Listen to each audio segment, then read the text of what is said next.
काठमाडौँ महानगर मेयरमा बालन शाह र उपमेयरमा सुनिताको अग्रता कायमी। बालन शाहको कति मत आयो, सुनिता ढुङ्गालको कति मत आयो, यसबारे सम्पूर्ण जानकारी। केशव स्थापित र सिर्जना सिंहलाई धुलो चटाए बालन शाहले। वीरगञ्जको मेयरमा गठबन्धनलाई 4509 मतको अग्रता। सप्तरीको अग्नि साइनर कृष्ण सवरमा अध्यक्षमा एमाले र उपाध्यक्षमा काङ्ग्रेस विजयी। उच्च रक्तचापका 75% बिरामी उपचार बाहिर।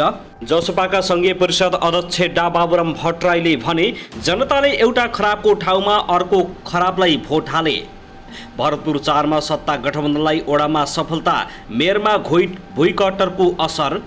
प्रधानमन्त्री शेरबहादुर देउवालाई भातृ शोक। प्रधानमन्त्री देउवाका भाइ प्रेमबहादुर देउवाको दुःखद निधन। के कसरी मृत्यु भयो त यसबारे सम्पूर्ण जानकारी। धनकुटा नगरपालिकामा काङ्ग्रेस माओवादी गठबन्धनलाई 14 मतले हराउँदै एमालेको जित। चितवन भरतपुर मेयरको अपडेट। रेणु दाहालको अग्रता कायमै। पछि परे विजय सुवेदीले कति मत ल्याए, रेणु दाहालको कति मत। जगन्नाथ पौडेलले बाजी मार्ने सङ्केत। जगन्नाथ पौडेलको मतान्तर बढ्दै।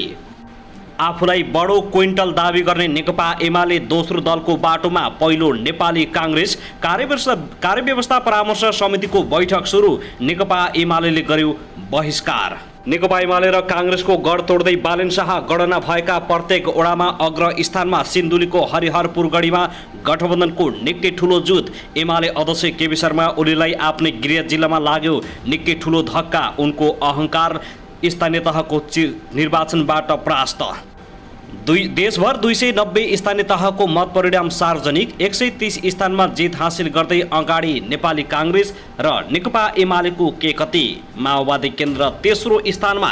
तिलोत्तमामा मतगणनामा कर्मचारीबाट धाँधली। काङ्ग्रेसको नाराबाजी र आयोगले निकाल्यो विज्ञप्ति, भयो ठोकाठोक। निर्वाचनपछि 10 रुपियाँले बढेको पेट्रोलको मूल्य आज फेरि बढ्यो। कति पुग्यो त पेट्रोल र डिजेलको मूल्य। सुनको भाउ बढ्यो। यसबारे सम्पूर्ण जानकारी। केपी ओली र माधव कुमार नेपालको क्षेत्रमा राप्रपाको निकै ठुलो धक्का। एमाले फुटको निकै ठुलो असर। प्रहरीको कुटपिटबाट उम्मेदवार सहित 4 जना घाइते। बुधबारदेखि सवारी लाइसेन्सको नयाँ आवेदन खुल्ने। प्रधानमन्त्री देउवालाई भातृशोक भाइको मृत्यु। दैलेखमा तनावग्रस्त। प्रहरी सर्वसाधारण र पत्रकार घाइते। अब भैरवा अन्तर्राष्ट्रिय विमानस्थलबाट खाडीका यी मुलुकहरूमा जान सकिने। साउदी, कुवेत लगायतका यी देशको लागि भैरवा अन्तर्राष्ट्रिय विमानस्थलबाट दैनिक रूपमा उडान हुने। कुन कुन देशको लागि उड्दैछ त भैरवाबाट सम्पूर्ण जानकारी आजको भिडियोमा। र एसी दिएर बसेका विद्यार्थीलाई निकै ठुलो खबर। कहिले आउँदैछ एसीको रिजल्ट, यसबारे सम्पूर्ण जानकारी। 11 र 12 को परीक्षाबारे आयो ठुलो खबर। पलशाहबारे पनि निकै ठुलो खबर। पलशाह कहिले छुट्दैछन् यसबारे पनि ठुलो जानकारी। अब हेर्नुहोस् पुरा समाचार।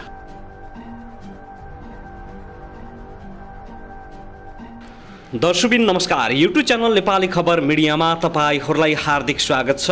यदि हाम्रो च्यानललाई अहिलेसम्म सब्स्क्राइब गर्नुभएको छैन भने सब्स्क्राइब गरी नजिक रहेको बेल आइकन दबाई हामीसँग जोडिनुहोला। दर्शकबिन सदाझै आज पनि हामी तपाईहरुमाझ देशभरका विभिन्न खबरका साथ उपस्थित भइसकेका छौं। यो भिडियोलाई अन्तिमसम्म हेरी हामीले साथ दिनुहोला। दर्शकबिन हाम्रो मेहनतको लागि एउटा सानो लाइक गर्न भनी नभुल्नुहोला। कहाँदेखि हेर्दै हुनुहुन्छ के भन्न चाहनुहुन्छ तपाईको मनमा लागेका प्रतिक्रिया अवश्य पनि कमेन्ट गर्न नभुल्नुहोला।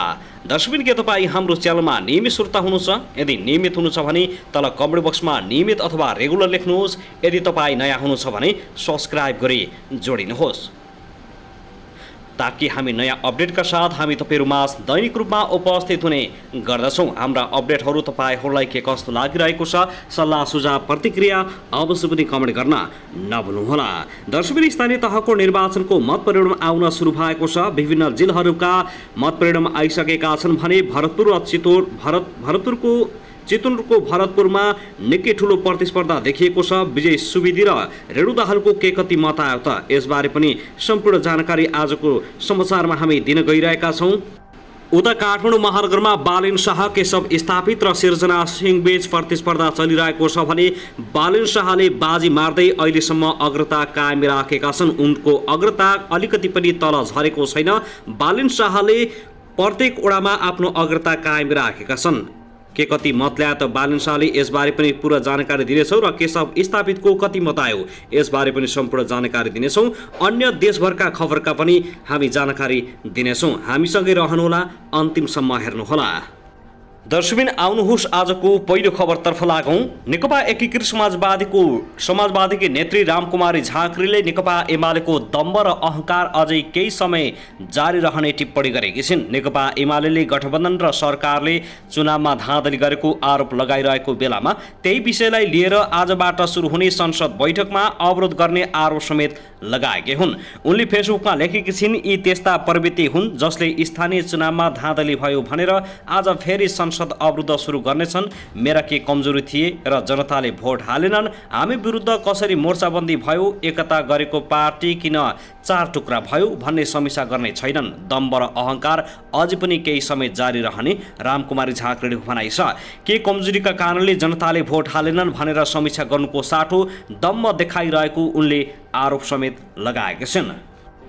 दर्शकबिन त्यसैगरी आउनुहोस् अब अर्को खबरतर्फ लागौं। स्थानीय तह निर्वाचनमा अहिलेसम्म प्राप्त मत परिणाम र अग्रताका आधारमा सत्तारूढ नेपाली कांग्रेस सबैभन्दा ठूलो दल बन्ने देखिएको छ।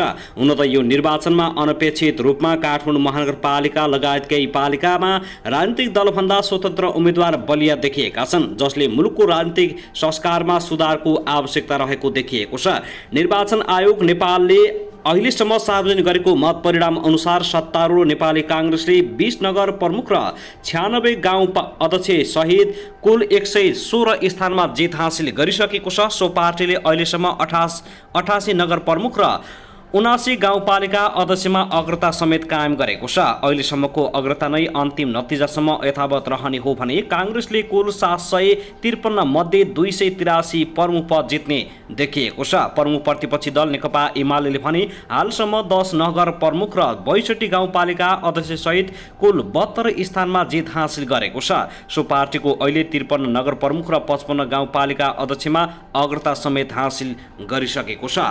अहिलेसम्मको अग्रता नै अन्तिम नतिजासम्म यथावत रहने हो भने नेकपा एमाले कुल 753 मध्ये 180 प्रमुख पद जित्नेछ, जुन नेपाली कांग्रेसको भन्दा 101 प्रमुख कम हुनेछ। 2074 सालको स्थानीय तह निर्वाचनसँग तुलना गर्दा यसपालि कांग्रेसले 17 प्रमुख पद थप गर्ने भएको छ। कांग्रेस 2074 सालमा कुल 266 प्रमुख पद जितेको थियो। गत स्थानीय निर्वाचनमा 294 वटा प्रमुख पदमा जित हासिल पारेको एमाले भने 114 वटा प्रमुख पद गुमाउने देखिएको छ। उता अहिलेसम्मको मत परिणाम र अग्रताका आधारमा नेकपा माओवादी केन्द्र तेस्रो ठूलो दल बन्नेछ। माओवादी केन्द्रले अहिलेसम्म 4 नगर प्रमुख र 50 गाउँपालिका प्रमुख सहित 64 प्रमुख पदमा जित हासिल गरिसकेको छ। त्यस्तै 51 नगर प्रमुख र 34 गाउँपालिका अध्यक्ष सहित 55 पदमा अग्रता समेत लिएको छ।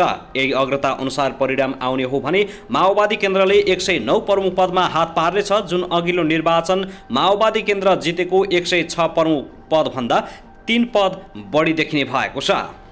दर्शकबिन त्यसैगरी आउनुहोस् अब अर्को खबरतर्फ लागौं। काठमाडौँ महानगरपालिकामा स्वतन्त्र उम्मेद्वार बालेन्द्र शाह 10,879 मतका साथ अग्रस्थानमा रहेका छन्। शाहलाई पछाइरहेका नेपाल कम्युनिस्ट पार्टी नेकपा एमालेका केशव स्थापितले 5,841 मत मात्र प्राप्त गरेका छन्। काठमाडौँ महानगरपालिकामा स्वतन्त्र उम्मेद्वार बालेन्द्र शाह 10,879 मतका साथ अग्रस्थानमा छन्। शाहलाई पछाइरहेका नेपाल कम्युनिस्ट पार्टी एमालेका केशव स्थापितले 5,841 मत ल्याएका छन्। काठमाडौँमा गनिएको वडा नम्बर 1, 2, 3, 4, 5, 6, 30, 32 र 31 मा बालेनलाई सबै वडामा सबैभन्दा धेरै मत प्राप्त भएको छ। नेकपा एमालेको वडा अध्यक्ष भएका 1, 2, 3, 4 वडामा समेत स्थापितलाई पछि पार्दै बालेनले अग्रता लिएका छन्।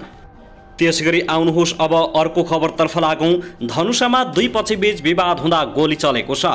नगराई नगरपालिका 8 स्थित अकौरा बस्ने जामुन पासवान र नसिन पासवान बीच घरायसी विवाद हुँदा गैराती गोली चलेको प्रहरीले जनाएको छ। प्रहरीका अनुसार जामुन र नसिब दाजुभाइ हुन्। दुवै पक्षबीच झगडाको क्रममा कुटाकोट हुँदा नसिब कक्षका 50 वर्षीय श्री नारायण पासवानले जामुनमाथि गोली प्रहार गरेको जिल्ला प्रहरी कार्यालय धनुषाले जनाएको छ। प्रहरीका अनुसार 71 वर्षीय जामुनको दाहिने हातको पाखुरामा गोली लागेको छ। अहिले उनको प्रादेशिक अस्पताल जनकपुरमा उपचार भइरहेको छ। घटनाबाट प्रहरीले 2 थान नलकटुवा पेस्तोल र 12 राउन्ड गोली बरामद गरेको धनुषाका प्रहरी प्रवक्ता डीएसपी प्रदीप छेत्रीले जानकारी दिएका छन्। 4-5 वर्षदेखि दुवै पक्षबीच निरन्तर झैझगडा हुँदै आएको उनको भनाइ छ। प्रहरीले घटनामा संलग्न रहेको आरोपमा छानबिनका लागि 11 जनालाई नियन्त्रणमा लिएको छ। स्थानीय इन्द्रनारायण पासवान, अभिषेक पासवान, सोमनाथ पासवान, अजय पासवान, राजीव पासवान, धर्मेन्द्र पासवान, राजीव पासवान, प्रसादी पासवान, प्रहलाद पासवान, विजय कुमार पासवान र राजन पासवानलाई नियन्त्रणमा लिएको प्रहरीले जनाएको छ। घटनाबारे थप अनुसन्धान भइरहेको डीएसपी छेत्रीले जानकारी दिएका छन्। दर्शकबिन त्यसैगरी आउनुहोस् अब अर्को खबरतर्फ लागौँ। गठबन्धनबाट नेकपा माओवादी केन्द्रकी मेयर उम्मेद्वार रेणु दाहाल अग्रस्थानमा रहेकी छिन्। महानगरमा 19,383 मत गनिसक्दा दाहालले 6,524 मत प्राप्त गरेकी छिन्। उनलाई पछाडिरहेका नेकपा एमालेका विजय सुवेदीले 6,326 मत प्राप्त गरेका छन्। पछिल्लो मतपरिणाम अनुसार भरतपुर महानगरपालिकामा रेणुको अग्रता 198 मतले बढी छ। उता स्वतन्त्रका उम्मेद्वार जगन्नाथ पौडेलले 3,181 मत प्राप्त गरेका छन्। मतगणना अझै जारी रहेको छ। दर्शकबिन त्यसैगरी आउनुहोस् अब अर्को खबरतर्फ लागौँ। यातायात व्यवस्था विभागले सवारी चालक अनुमति पत्र लाइसेन्सका लागि नयाँ आवेदन बुधबारदेखि खुलाउने तयारी गरेको छ। नयाँ आवेदन प्रणालीको लागि अहिले तयारी गरिरहेको विभागका महानिर्देशक नवराज घिमिरेले जानकारी दिएका छन्। भोलिदेखि नै नयाँ आवेदन खुलाउने गरी साथीहरू लाग्नु भएको छ, तर चुनावका कारण केही समस्या भने भएको छ। भोलि खुलेन भने आगामी आइतबारसम्ममा जारी जसरी पनि खुल्छ उनले भनेका छन्। उनका अनुसार सबै पुराना प्रतीक्षामा बसेका सेवाग्राहीको सवारी ट्रायल सकिएकाले नयाँ आवेदन खुलाउन लागेको जानकारी दिएका छन्। यसअघि अनलाइन फारम नै बन्द गरिएको थियो। अब नयाँ लाइसेन्स आवेदन खुलेपछि फारम भरेको 15 दिनमै ट्रायल सकिने उनले जानकारी दिएका हुन्। दर्शकबिन त्यसैगरी आउनुहोस् अब अर्को खबरतर्फ लागौँ। Z3 प्रहरीको कोटपेटबाट सङ्खुवा सभा मादी नगरपालिकाका माओवादीका तर्फबाट प्रमुख उम्मेद्वार सहित 4 जना घाइते भएका छन्। प्रहरीको कोटपेटबाट गठबन्धन तर्फबाट प्रमुख पदका उम्मेद्वार माओवादी केन्द्रका दावा छत्र शेर्पा सहित 4 जना घाइते भएका छन्। गैराती 10 बजे प्रमुख पदका उम्मेद्वार शेर्पा खाना खाएर मतगणना स्थलतर्फ जाँदै गर्दा प्रहरीले निर्घात कोटपेट गरेको बताएका छन्। उम्मेद्वार शेर्पाको टाउको र शरीरका विभिन्न भागमा चोट लागेको छ। मादक पदार्थ सेवन गरेका प्रहरीले उम्मेद्वार शेर्पाको घरमै गएर श्रीमती र छोरालाई समेत कुटपिट गरेको उनको भनाइ छ। प्रहरीको कुटपिटबाट उम्मेद्वार शेर्पाको श्रीमती समेत घाइते भएको बताइएको छ। प्रहरीको कुटपिटबाट कांग्रेस कार्यकर्ता श्याम शेर्पा समेत घाइते भएका छन्। प्रहरीको कुटपिटबाट शेर्पाको हात भाँचिएको छ। प्रहरीको कुटपिटबाट गम्भीर घाइते भएका शेर्पाको थप उपचारका लागि काठमाडौँ लगिएको नेपाली कांग्रेसका पूर्व जिल्ला सचिव डम्बर बस्नेतले जानकारी दिएका छन्। कुटपिटबाट फुर्पा शेर्पा, बासङ शेर्पा घाइते भएको उनले जनाएका छन्।